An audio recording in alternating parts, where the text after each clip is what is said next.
En este 2023, la Ley 1448 de 2011, o Ley de Víctimas y Restitución de Tierras, contó con un proceso participativo que deriva en esta propuesta de actualización, que nace de las solicitudes de las víctimas y otros actores y que se tramitará en el Congreso de la República. Así empieza Víctimas en la Agenda.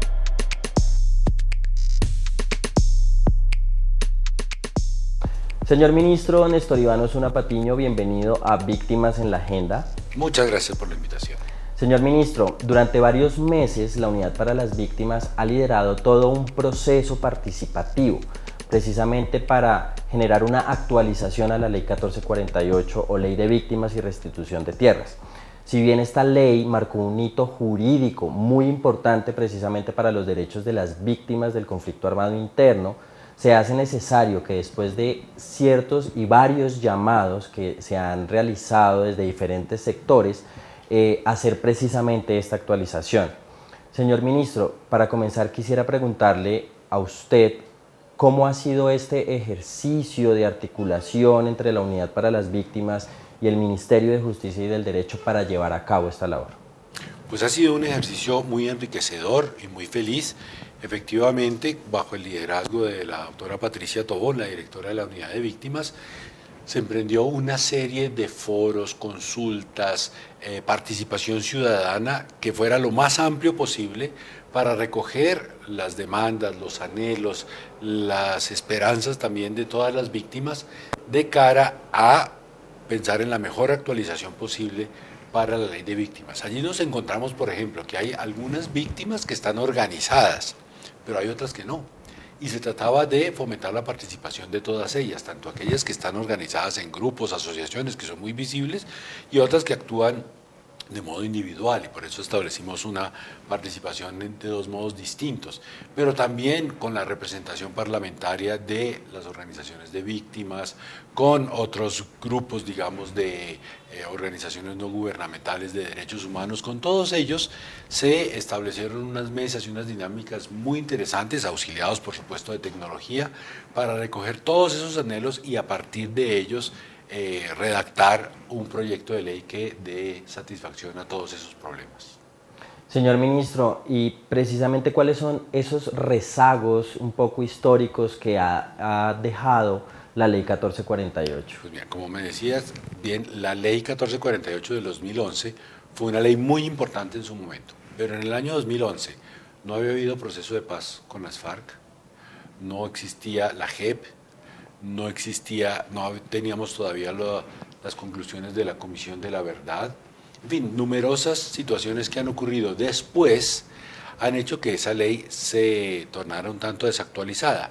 Además, esa ley fue hecha pensando en que el número total de víctimas iba a rondar 1 millón de ciudadanos. Y resulta que lo que ha resultado es que ronda 10 millones de personas víctimas. Entonces, todo eso y la experiencia de 12 años de vigencia de la ley, pues permite tener suficiente información y suficiente, digamos, experiencia para hacer una nueva versión, una actualización de la misma.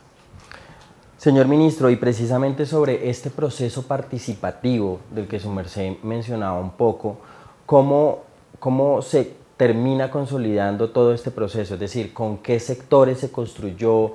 De pronto, ¿cuántas personas participan precisamente de este proceso? Muchísimas.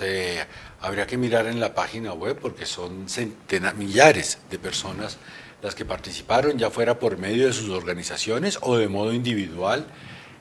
Así que fue un proceso muy, muy nutrido, muy participativo, como nunca antes había existido entre las víctimas. Y fruto de eso es que se puede presentar un proyecto de ley que yo sé que va a recoger una buena parte de la aprobación parlamentaria, popular, que va a entroncar muchísimo con esas dificultades y con esos anhelos de la población víctima. Señor Ministro, precisamente este tema de las problemáticas un poco que han suscitado de la Ley 1448, como cuáles son esos principales temas a mejorar de la Ley 1448. Bueno, entonces, mira, lo primero, esta nueva ley, si es aprobada, y espero que así lo sea, va a permitir reconocer como víctimas a las víctimas de la JEP en la Ley 1448. Como fue hecha cuando no existía la JEP, pues no hay la posibilidad de que una persona a quien la JEP ha reconocido como víctima del conflicto pase a formar parte del censo de víctimas nacionales. Eso por una parte. Por otro lado, va a integrar en la unidad, en el sistema de reparación, tanto a la JEP como a la unidad de personas dadas por desaparecidas, para que todos trabajemos en pro de las víctimas. También estas entidades fueron diseñadas después de la ley y por eso no aparecen mencionadas allí. Hay una cosa que es bien importante. La ley no es regresiva, porque existe la prohibición de regreso y el principio de progresividad. ¿Qué quiere decir eso en términos sencillos? Cuando en virtud de una legislación se ha logrado un determinado nivel de satisfacción de un derecho, una ley posterior no puede devolverse, no puede disminuirlo, puede mantenerlo, puede aumentarlo. Entonces, esta ley, por supuesto, acorde con ese principio de progresividad y prohibición de regreso, que parece un trabalenguas, pues intenta ir un poco más allá para hacer sostenibles y transformadoras las reparaciones a las víctimas. ¿Qué quiere decir eso en términos sencillos? La ley 1448 establecía una cantidad de formas de reparación, pero la importante de todas ellas era la indemnización económica individual a las víctimas. Cada víctima está esperando que le consignen una suma de dinero. Hasta el momento actual se ha podido indemnizar apenas al 13% del universo de las víctimas. Eso, por supuesto, se mantendrá porque la ley es progresiva, pero estamos interesados en una forma de reparación que sea transformadora, es decir, que saque a estas personas de la situación de vulnerabilidad que hizo que pudieran ser fáciles víctimas del conflicto y que sea una reparación que les permita una vida estable, duradera. Entonces, apuntándole no tanto a la indemnización individual, que se va a mantener, apuntarle, por ejemplo, a la creación de condiciones económicas para poderse asentar de modo estable y próspero en el territorio del cual fueron desplazados. Devolverle la propiedad que fue despojado, pero además con seguridad en el territorio del que fue despojado. En todo eso estamos pensando. Y una última cosa que tiene la ley, el Congreso la discutirá, es que en los pleitos que surgen, o en los reclamos que surgen para la devolución o la asignación de tierras a quienes fueron desplazados, interviene la Agencia Nacional de Tierras. Y estamos proponiendo que si en ese trámite administrativo ante la Agencia Nacional de Tierras no hay conflictos, es decir, los demandados no se oponen, nadie se opone, pues que no sea necesario acudir al Poder Judicial, sino que la decisión de la Agencia Nacional de Tierras sea suficiente para asignarle la tierra a aquel que se presentó como reclamante y ante la falta de oposición, pues que ya sea declarada esa persona propietaria y se le restablezca ese terreno. Esas son las principales reformas que tiene esa ley. Entonces diríamos en términos sencillos, es como adaptarla a la situación actual, con JEP, con víctimas del conflicto, con unidad con las conclusiones que nos dejó la Comisión de la Verdad, con la unidad para las personas dadas por desaparecidas también funcionando, y lo otro, hacer una indemnización sostenible a largo tiempo. Y aquí vendría la pregunta grave, ¿y de dónde va a salir la plata? Porque eso cuesta muchísimo dinero. Entonces hay un artículo de la ley que crea un fondo ad honorem de personas que se van a destinar a buscar recursos de financiación. Tanto mirar qué fuentes internas adicionales a las actuales pueden existir, cooperación internacional, incautación de bienes o fruto de enriquecimiento ilícito, en fin, buscar un universo mayor de recursos para poder atender a las víctimas del que tenemos en la actualidad.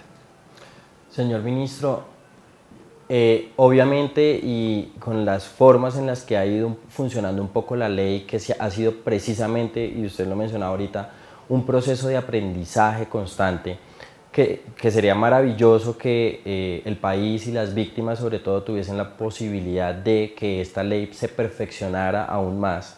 Pero ¿qué pasaría si no se da esta aprobación, señor ministro? Pues mire, si nos quedamos con la ley que está vigente, tenemos un problema del cual el propio presidente Petro ha mostrado su preocupación en varias ocasiones, y es que con las fuentes actuales de financiación, el número de víctimas y la idea de la indemnización individual, pues tardaríamos 40, 50 años en poder pagarle la indemnización a todas las víctimas. Las víctimas merecen algo mucho mejor. Se trata de una indemnización para las víctimas, no para sus herederos. Entonces, a todo eso se dedica la ley, el proyecto de ley. Señor ministro, y precisamente en este contexto político, social, en el que todavía habita el país, sobre todo en temas de que el país habita ahora en un conflicto un poco más ligado a temas, por ejemplo, de grupos al margen de la ley que están muy vinculados con el narcotráfico, ¿cómo se incluirían precisamente estas nuevas víctimas, que surgen todos los días?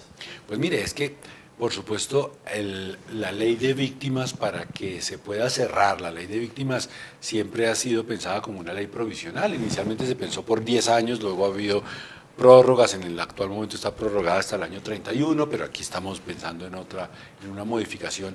Pero lo principal para que la ley se pueda cerrar es que no se sigan produciendo víctimas. Pero como el conflicto armado ha seguido, como lamentablemente el proceso de paz con las FARC no se implementó de modo adecuado y eso hizo que surgieran nuevas violencias, pues mientras eso exista, el censo de víctimas va a seguir creciendo, lamentablemente. No lamentablemente por el censo, sino por el dolor, por los sacrificios humanos que hay detrás de cada persona que tiene que ir a anotarse en el censo de víctimas. Así que, por supuesto, si se conjuga esta nueva ley con el éxito de los procesos de paz actualmente en curso y con el sometimiento o el desmantelamiento por la fuerza de las estructuras criminales, pues podrá el registro de víctimas dejar de alimentarse y así dedicarnos a la reparación integral de aquellas que se anotaron sin que el registro siga subiendo día tras día. Señor ministro, pues por último queremos compartirle desde la Unidad para las Víctimas un producto que es precisamente hecho por las víctimas del conflicto armado del río Muguindó en Chocó, que beneficia precisamente a 280 familias.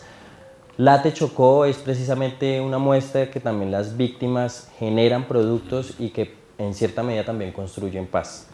Muchísimas gracias.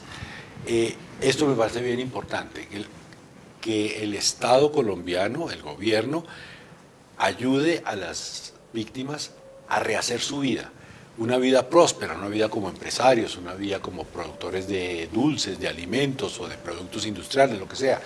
Que no sea simplemente dar una suma de dinero por indemnización, sino que realmente podamos rehacer el tejido. Y fíjese, ejemplos como este nos indican que allí entre las personas que sufrieron, fuera desplazamiento, desaparición, homicidio, pero que fueron víctimas del conflicto, se mantiene la posibilidad de una creación industrial. Yo ya en alguna ocasión había probado estos chocolates recubiertos, son exquisitos. Le deseo la mejor de las suertes a estas familias del Chocó para que sigan creciendo y los vendan en todas las ciudades de Colombia y los exporten porque son realmente exquisitos. Señor ministro Néstor Iván Osuna Patiño, muchísimas gracias por atender este llamado al programa Víctimas en la Agenda, un programa que precisamente quiere que se trabajen y se hablen precisamente estos temas que son muy importantes para la política pública de víctimas. Muchas gracias por atendernos. A ustedes muchas gracias y nos vemos en la próxima.